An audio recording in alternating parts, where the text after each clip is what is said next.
आ जाइए हम फसह जिसे मनाने की आज्ञा परमेश्वर ने हमें दी, इस विषय के अंतर्गत परमेश्वर के वचन का अध्ययन करने का कुछ समय ले। इस विषय के साथ आइए हम एक बार फिर पुष्टि करें कि फसह के द्वारा हमारे भविष्य के बारे में क्या प्रतिज्ञा दी गई है। आइए हम यशायाह अध्याय 46 आयत 10 देखें। मैं तो अंत की बात कब से, आदि से और उन्होंने प्राचीन काल से हमारा सब भविष्य बताया है, उस बात को बताता आया हूं जो अब तक नहीं हुई।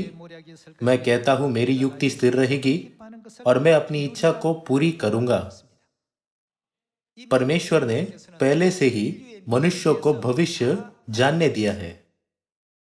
कोई फर्क नहीं पड़ता कि कैसे प्रसिद्ध भविष्यवादी पृथ्वी पर टिप्पणी करते हैं और उसके भविष्य पर चर्चा करते हैं, वे इसका पता नहीं लगा सकते। वे अंदाजे से कह सकते हैं भविष्य इस दिशा में जा सकता है, लेकिन क्या वे जान सकते हैं कि भविष्य में वास्तव में क्या होगा? लेकिन परमेश्वर ने आदि से पृथ्वी के भविष्य और मानव जाति के भविष्य के बारे में भी ठीक ठीक समझाया है।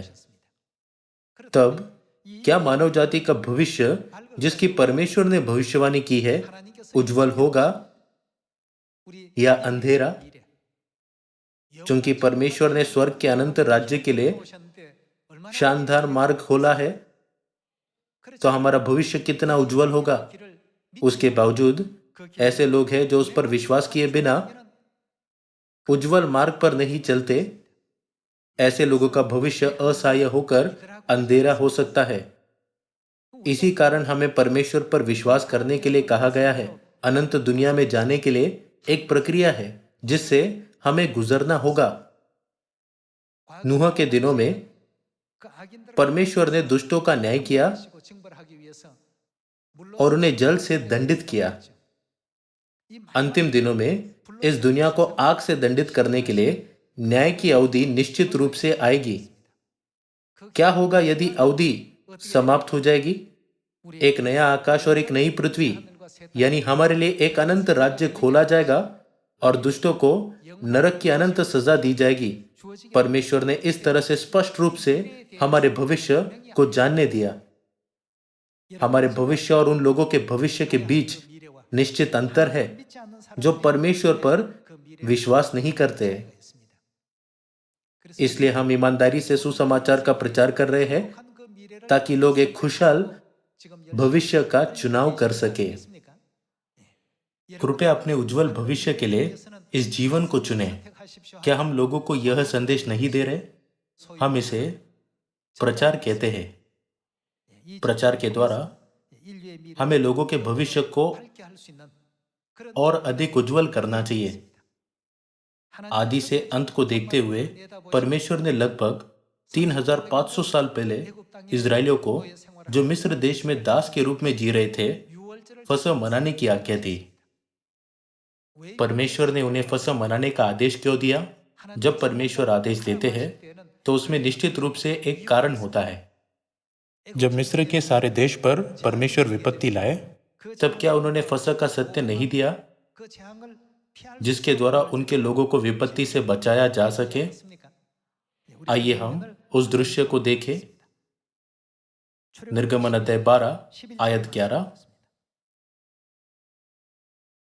और उसके खाने की यह विधि है, कमर बांधे, पांव में जूती पहने और हाथ में लाठी लिए हुए उसे फुर्ती से खाना।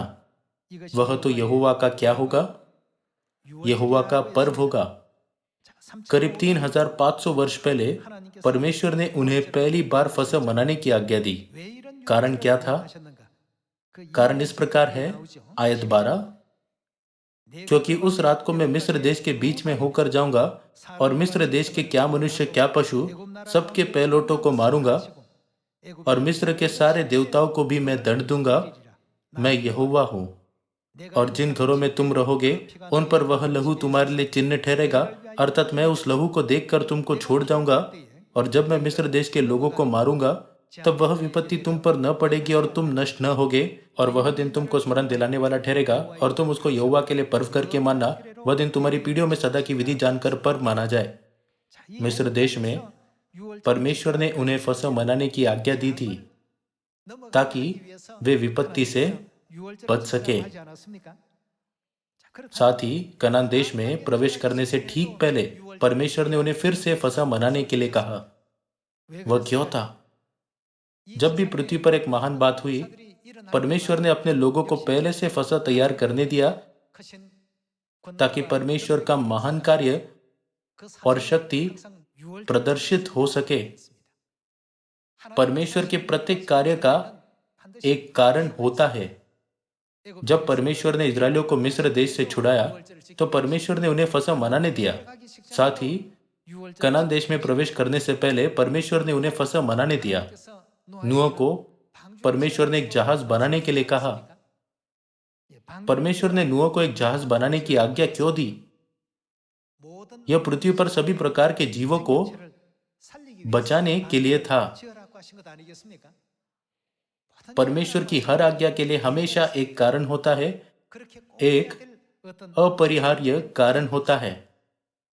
यिर्मयाह अध्याय 4 में परमेश्वर ने कहा, सिय्योन में जाओ। उस आज्ञा का भी आइए हम कारण जाने। उन्होंने सिय्योन में जाने की आज्ञा क्यों दी? आइए हम यिर्मयाह अध्याय 4 आयत 5 देखें। यहूदा में प्रचार करो और यरूशलेम में यह सुनाओ, पूरे देश में नरसिंगा फूंको, गला खोलकर ललकारो और कहो, आओ हम इकट्ठे हो और गढ़ वाले नगरों में जाए। सिय्योन के मार्ग में झंडा खड़ा करो, अपना सामान बटोर के भागो, खड़े मत रहो, क्योंकि मैं उत्तर की दिशा से विपत्ति और सत्यानाश ले आया हूं। परमेश्वर ने अपने लोगों से कहा कि महान विपत्ति और सत्यानाश आने से पहले सिय्योन में प्रवेश करो। आइए हम इसे संक्षेप करें। परमेश्वर ने क्यों कहा एक जहाज बनाओ? आइए हम एक सवाल करें, क्यों? नूह को बचाने के लिए। निर्गमन से पहले परमेश्वर ने इजरायलियों को फसह मनाने की आज्ञा क्यों दी थी? यह उन पर से विपत्ति पार करने और उन्हें मिस्र से मुक्त करने के लिए था। यिर्मयाह अध्याय 4 आयत 5 में आज्ञा सिय्योन में जाओ के लिए आइए हम वही प्रश्न पूछे, क्यों? यहां भी हम देख सकते हैं कि परमेश्वर के लोगों की तब रक्षा की जा सकती है और उन्हें बचाया जा सकता है जब वे सभी अंतिम महान विनाश और विपत्ति आने से पहले सिय्योन में प्रवेश करें। जब परमेश्वर ने कुछ कार्य का निर्देश दिया और कुछ करने की आज्ञा दी, तो एक निश्चित कारण और उद्देश्य था। हम इसकी पुष्टि कर सकते हैं। आइए हम आयत 6 के साथ जारी रखें। सिय्योन के मार्ग में झंडा खड़ा करो, अपना सामान बटोर के भागो, खड़े मत रहो, क्योंकि मैं उत्तर की दिशा से विपत्ति और सत्यानाश ले आया हूं। आयत 7, एक सिंह अपनी झाड़ी से निकला, जाति जाति का नाश करने वाला चढ़ाई करके आ रहा है। वह कुछ करके अपने स्थान से इसलिए निकला है कि तुम्हारे देश को उजाड़ दे और तुम्हारे नगरों को ऐसा सुनसान कर दे कि उनमें कोई बसने वाला न रहने पाए। इसलिए कमर में टाट बांधो, विलाप और हाय हाय करो, क्योंकि यहोवा का भड़का हुआ कोप हम पर से टला नहीं है। उस समय राजा और हकीमों का क्या होगा? कलेजा कांप उठेगा, याजक चकित होंगे और नबी अचंभित हो जाएंगे। यहोवा की यह वाणी है। ये चीजें अभी तक नहीं हुई है, लेकिन परमेश्वर हमें मानव जाति के भविष्य को बहुत स्पष्ट रूप से बता रहे हैं। इसीलिए परमेश्वर हमें जल्दी से सिय्योन जाने के लिए आग्रह करते हैं। आज बहुत से युवा अच्छी तरह से भविष्यवादियों को जानते हैं, जैसे कि जेरोम ग्लेन। वे उन विद्वानों में रुचि रखते हैं। भविष्यवादी मानव जाति के भविष्य पर बहुत शोध कर रहे हैं और इसके बारे में विभिन्न भविष्यवाणियां कर रहे हैं। वे कृत्रिम बुद्धिमत्ता और चौथी औद्योगिक क्रांति जैसे विविध क्षेत्रों का उल्लेख कर रहे हैं। उसे देखकर मैंने हमारे भविष्य के बारे में सोचा। विद्वानों के कई चीजों की भविष्यवाणी करने से पहले परमेश्वर ने पहले से ही आदि से अंत को जानने दिया है। सृष्टि से पहले ही परमेश्वर ने समझाया कि सभी लोगों को किस दशा में जाना चाहिए, तब क्या हमारा भविष्य केवल अंधकार में है? बिल्कुल नहीं। भले ही परमेश्वर ने मनुष्यों के लिए उज्जवल भविष्य खोला, लेकिन वे इसे स्वीकार करने से इनकार करते हैं। इसलिए परमेश्वर उन्हें जगाते हैं कि वे अंधेरे भविष्य को चुनने के परिणाम स्वरूप असहाय होकर एक अंधेरे वातावरण में डाले जाते हैं। लेकिन उन लोगों के लिए जो उज्जवल भविष्य चुनते हैं, परमेश्वर अनंत स्वर्ग के राज्य के शानदार मार्ग को खोलने का वादा करते हैं। इसलिए हम यत्न से फसह का प्रचार कर रहे हैं। परमेश्वर हमारे भविष्य को सबसे सटीक रूप से जानते हैं और सबसे सटीक भविष्यवाणी करते हैं। यहां तक कि बाइबल में उनके शब्दों का सबसे छोटा अक्षर भी सही है। हमें परमेश्वर के वचनों पर बहुत गर्व करना चाहिए और साहस करना चाहिए और परमेश्वर के वचन का प्रचार करने के लिए और अधिक प्रयास करना चाहिए। क्या किसी भी बेस्ट सेलर किताबों की बाइबल के साथ तुलना की जा सकती है? विद्वानों का कहना है, इस पृथ्वी पर मनुष्य भविष्य में इस तरह का जीवन जिएंगे, लेकिन वे तीसरी आयामी दुनिया की केवल कुछ चीजों का उच्चारण कर रहे हैं। हालांकि परमेश्वर ने हमें इस तीसरी आयामी दुनिया के अंत को जानने दिया है और हमें चौथी और पांचवी आयामी दुनिया दिखाते हैं और वह चरण भी दिखाते हैं जहां हम स्वर्ग में शाही याजक बनेंगे। आइए हम दूसरा पत्रस अध्याय 3 आयत 6 देखें। इसी के कारण उस युग का जगत जल में डूबकर नष्ट हो गया, पर वर्तमान काल के आकाश और पृथ्वी उसी वचन के द्वारा इसलिए रखे गए हैं कि जलाए जाए, और ये भक्तहीन मनुष्य के न्याय और नष्ट होने के दिन तक ऐसे ही रखे रहेंगे। हे प्रियो, यह बात तुमसे छिपी न रहे कि प्रभु के यहाँ एक दिन 1000 वर्ष के बराबर है और 1000 वर्ष एक दिन के बराबर है। प्रभु अपनी प्रतिज्ञा के विषय में देर नहीं करता, जैसी देर कुछ लोग समझते हैं, पर तुम्हारे विषय में धीरज धरता है और नहीं चाहता कि कोई नष्ट हो, वरन यह कि सबको मन फिराव का अवसर मिले। परंतु प्रभु का दिन चोर के समान आ जाएगा। उस दिन आकाश बड़ी हडडाहट के शब्द से जाता रहेगा और तत्व बहुत ही तप्त होकर पिघल जाएंगे और पृथ्वी और उस पर के काम जल जाएंगे। जबकि ये सब वस्तुएं इस रीति से पिघलने वाली है, तो तुम्हें पवित्र चाल चलन और भक्ति में कैसे मनुष्य होना चाहिए। जैसे आप देखते हैं, परमेश्वर ने हमें हमारे भविष्य के बारे में जानने दिया है। चाहे हम उज्जवल भविष्य का चयन करें या अंधेरे भविष्य का, यह आज हम पर निर्भर करता है। यह या तो परमेश्वर के वचनों का पालन करना है या उनके वचनों से दूर हो जाना है। आज परमेश्वर ने हमें चुनने का अधिकार दिया है। अंधेरे भविष्य का चयन करना है या उज्जवल भविष्य का। परमेश्वर ने कहा कि हमारे कार्य के अनुसार वह हमें बदला देंगे। परमेश्वर हमें बचाने के लिए फसल लेकर आए। दूसरे शब्दों में, वह हमें उज्जवल भविष्य देने आए। आइए हम मलाकी अध्याय 4 पर जाए। अध्याय 4 आयत 1। क्योंकि देखो, वह धधकते भट्टे का सा दिन आता है। परमेश्वर ने कहा कि वह दिन निश्चित आएगा। यह आज या कल या आधी रात में या भोर में हो सकता है। इसलिए बाइबल हमें हमेशा जागते रहने के लिए कहती है। क्योंकि देखो, वह धधकते भट्टे का सा दिन आता है, जब सब अभिमानी और सब दुराचारी लोग अनाज की खुंटी बन जाएंगे और उस आने वाले दिन में वे ऐसे भस्म हो जाएंगे कि उनका पता तक न रहेगा। सेनाओं के यहोवा का यही वचन है। परंतु तुम्हारे लिए जो मेरे नाम का भय मानते हो, यह दिन अवश्य आएगा।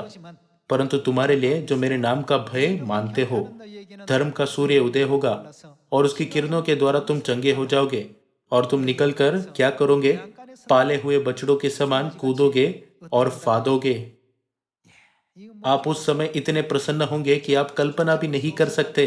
परमेश्वर हमें खुशी का यह पल प्रदान करेंगे और तुम निकलकर पाले हुए बछड़ों के समान कूदोगे और फादोगे। आयत 3। तब तुम दुष्टों को लताड़ डालोगे, अर्थात मेरे उस ठहराए हुए दिन में वे तुम्हारे पाँव के नीचे की राख बन जाएंगे। सेनाओं के यहोवा का यही वचन है। यदि निश्चित रूप से आएगा, इस दिन के लिए परमेश्वर ने नई वाचा के फसह की स्थापना की, जिसके द्वारा विपत्तियां हम पर से पार हो जाती है। उन्होंने इस युग में भी 1600 साल तक गुप्त रहे फसह को पुनः स्थापित किया, जिसमें हम रहते हैं, ताकि हम उसे मना सके, है ना? आइए हम करीब से देखें कि यदि हम फसह मनाते हैं और परमेश्वर के नियमों का पालन करते हैं, तो हम भविष्य में कहाँ जा सकते हैं? प्रकाशित वाक्य अध्याय 21 आयत 1। फिर मैंने नए आकाश और नई पृथ्वी को देखा, क्योंकि पहला आकाश और पहली पृथ्वी जाती रही थी और समुद्र भी न रहा। फिर मैंने पवित्र नगर नए यरूशलेम को स्वर्ग से परमेश्वर के पास से उतरते देखा। वह उस दुल्हन के समान थी जो अपने पति के लिए श्रृंगार किए हो।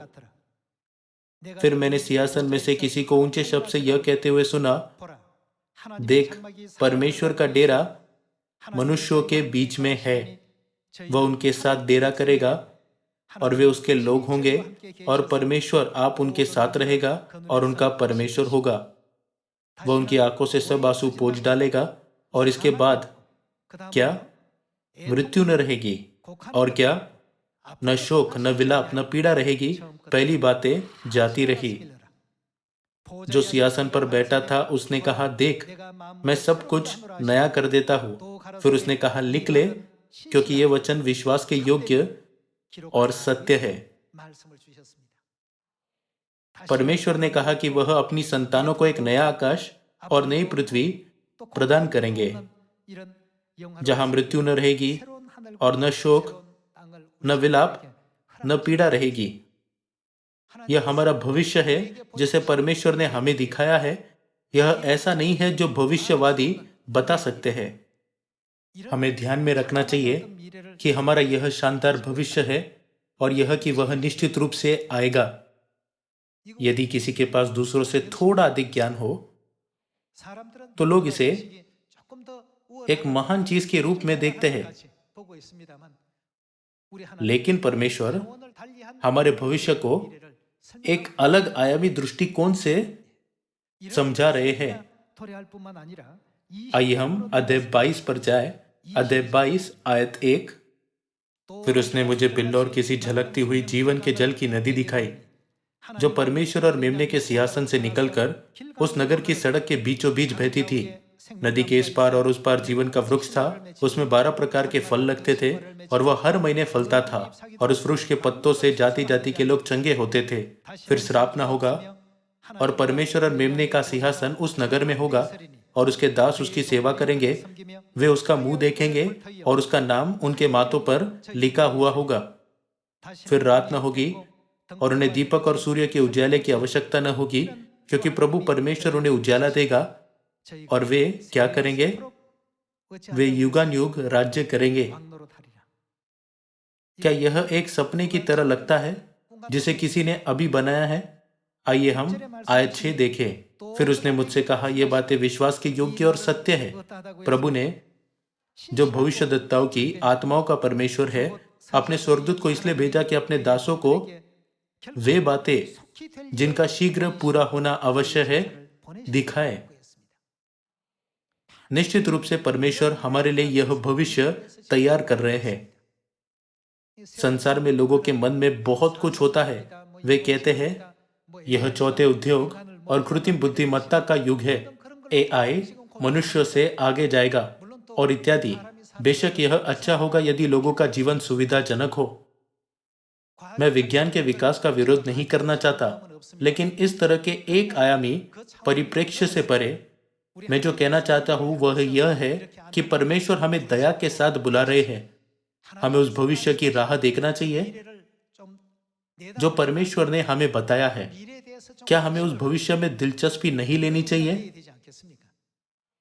सभी लोगों को उस भविष्य के बारे में पता होना चाहिए जो परमेश्वर ने हमें प्रकाशित वाक्य की पुस्तक में समझाया है ना? जैसे प्रकाशित वाक्य अध्याय 21 में उल्लेख किया गया है, हम सभी को अनंत जीवन और आशीषों से भरे इस सुंदर भविष्य की ओर कान लगाना चाहिए।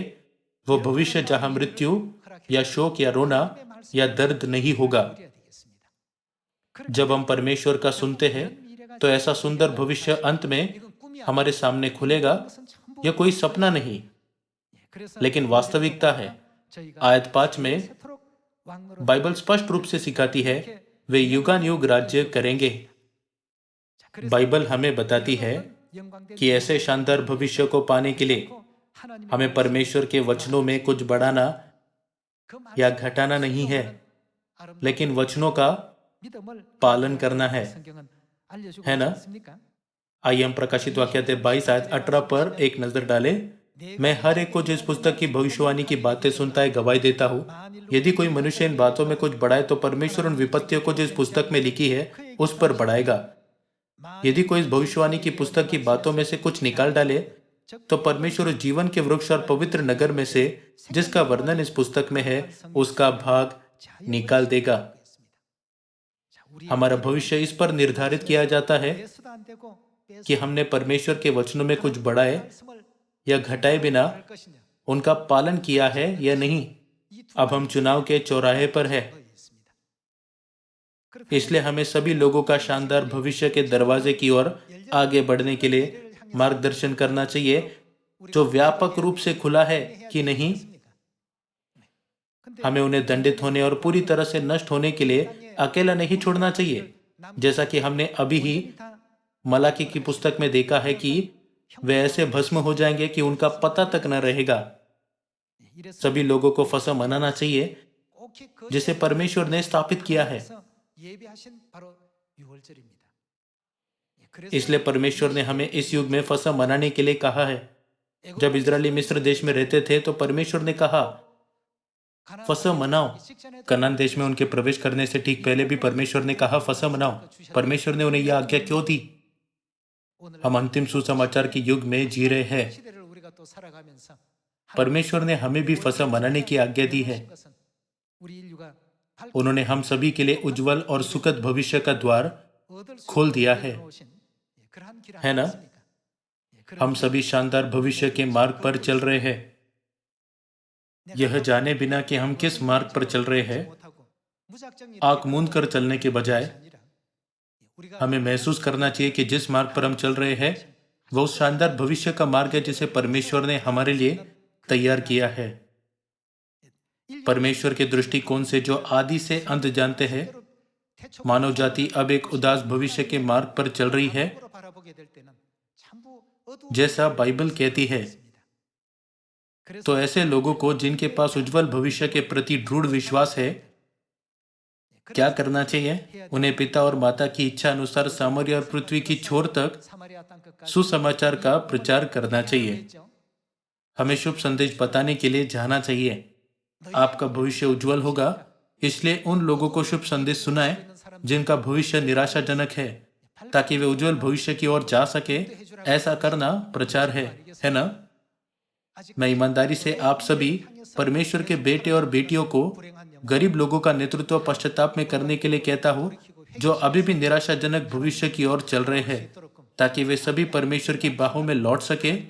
अब मैं आज के उपदेश को समाप्त करता हूँ। आपका बहुत बहुत धन्यवाद।